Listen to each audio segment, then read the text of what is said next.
नमस्कार। आज हम एक बहुत ही दिलचस्प विषय पर बात करने वाले हैं, हिमालय। हमारे पास जो स्रोत हैं वो इस विशाल पर्वत श्रृंखला के कई अनोखे पहलुओं पर रोशनी डालते हैं।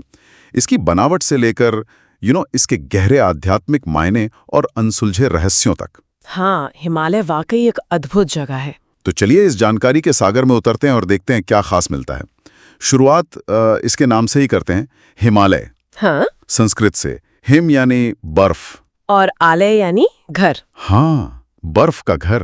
कितना काव्यात्मक नाम है। बिल्कुल, और ये नाम इसके जो विशाल बर्फीले विस्तार हैं उनको बखूबी दिखाता है। लेकिन इससे भी ज्यादा जो रोचक बात है वो ये कि ये घर स्थिर नहीं है, ये लगातार बदल रहा है, बढ़ रहा है। हाँ, ये तो सच में हैरान करने वाली बात है। स्रोत बताते हैं कि हिमालय हर साल लगभग 5 से 20 मिलीमीटर। हाँ, 5 से 20 मिलीमीटर ऊंचा हो रहा है। सुनने में शायद कम लगे, पर जियोलॉजिकल स्केल पर तो ये बहुत तेज है। बिल्कुल, ये दिखाता है कि हिमालय एक जीवित, एक गतिशील पर्वत है और ये ऊंचाई भारतीय और यूरेशियन टेक्टोनिक प्लेटों के निरंतर टकराव का नतीजा है। अच्छा। वही महाद्वीपीय टक्कर जिसने करोड़ों साल पहले से जन्म दिया था। और भूवैज्ञानिक दृष्टि से देखें तो ये दुनिया का सबसे युवा पर्वत तंत्र है। सबसे युवा पूरी दुनिया में? हाँ, इसकी उम्र लगभग 5 से 7 करोड़ साल ही है और इसी वजह से ये भूकंप के लिहाज से भी काफी सक्रिय है। और इस युवा पर्वत में, जैसा कि स्रोत बताते हैं, करीब 15,000 ग्लेशियर हैं। हाँ, 15,000? ये तो ताजे पानी का एक बहुत बड़ा भंडार हुआ। बिल्कुल। इसमें वो सियाचिन ग्लेशियर भी शामिल है ना, जो करीब 76 किलोमीटर लंबा है। हाँ, सियाचिन। स्रोत ये भी बताते हैं कि ये दुनिया का सबसे ऊंचा रण क्षेत्र है। सोचिए जरा, वहाँ जो सैनिक तैनात हैं किन मुश्किल हालात में रहते होंगे। सही कहा। और ये ग्लेशियर देखिए, अरबों लोगों के लिए जीवन देने वाली नदियों के स्रोत हैं। तो इनका महत्व सिर्फ भौगोलिक नहीं बल्कि जीवन के लिए मौलिक है। सही। लेकिन हिमालय का महत्व सिर्फ भौतिक नहीं है, इसका आध्यात्मिक पहलू भी उतना ही गहरा है। जैसे अमरनाथ गुफा, जहाँ वो प्राकृतिक बर्फ का शिवलिंग बनता है। हाँ, सुना है। या फिर वो पवित्र मानसरोवर झील। स्रोत बताते हैं कि ये जगहें सदियों से साधकों और तीर्थयात्रियों के लिए एक तरह से प्रेरणा और तपस्या का केंद्र रही हैं। इन जगहों की ऊर्जा ही अलग होती होगी। बिल्कुल। स्रोतों में एक और बात कही गई है, 3 परतों वाली ढाल। ये भारत की रक्षा कैसे करता है? मतलब क्या इसका सीमाओं की बात है या कुछ और? ये सिर्फ सीमाओं की बात नहीं है, ये जलवायु के लिहाज से भी एक ढाल है। पहली बात तो ये कि ये एक प्राकृतिक दीवार की तरह है जो मध्य एशिया और साइबेरिया से आने वाली बर्फीली हवाओं को रोकती है। अच्छा। इससे यहाँ का मौसम उतना ठंडा नहीं होता।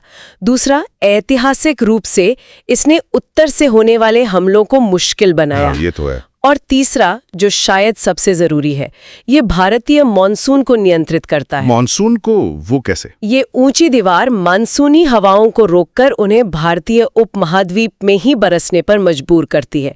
इसी से यहाँ खेती और जीवन संभव है। अगर हिमालय न होता तो यहाँ का मौसम शायद रेगिस्तान जैसा होता। अरे वाह, ये तो कमाल की बात है। प्रकृति की इंजीनियरिंग और यहाँ की बायोडाइवर्सिटी।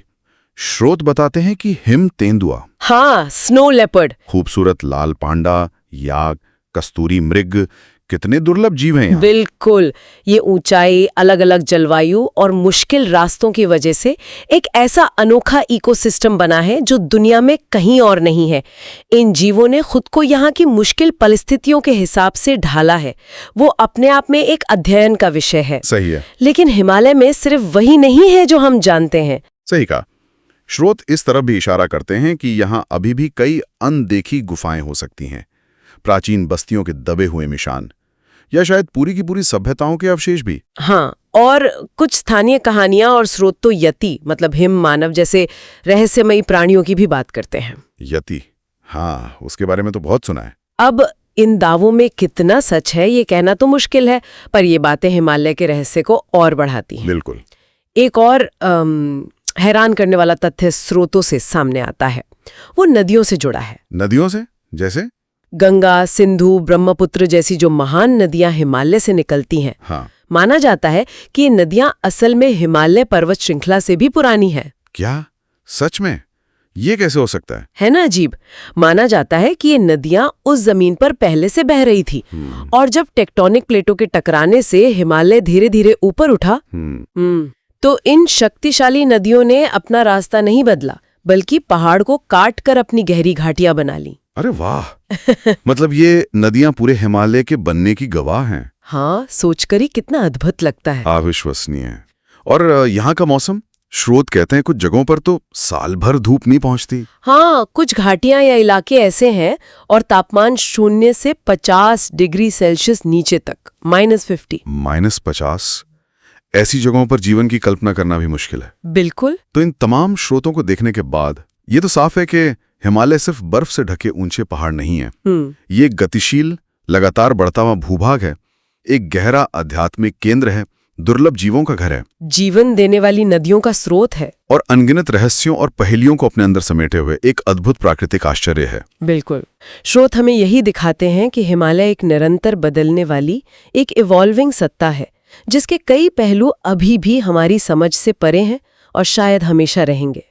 और ये सोचना वाकई रोमांचक है कि भविष्य की खोजें, चाहे वो वैज्ञानिक हों या पुरातात्विक, हमें इस बर्फ के घर के बारे में और क्या नई बातें सिखा सकती हैं। खासकर तब जब ये खुद लगातार बदल रहा है। हाँ बिल्कुल।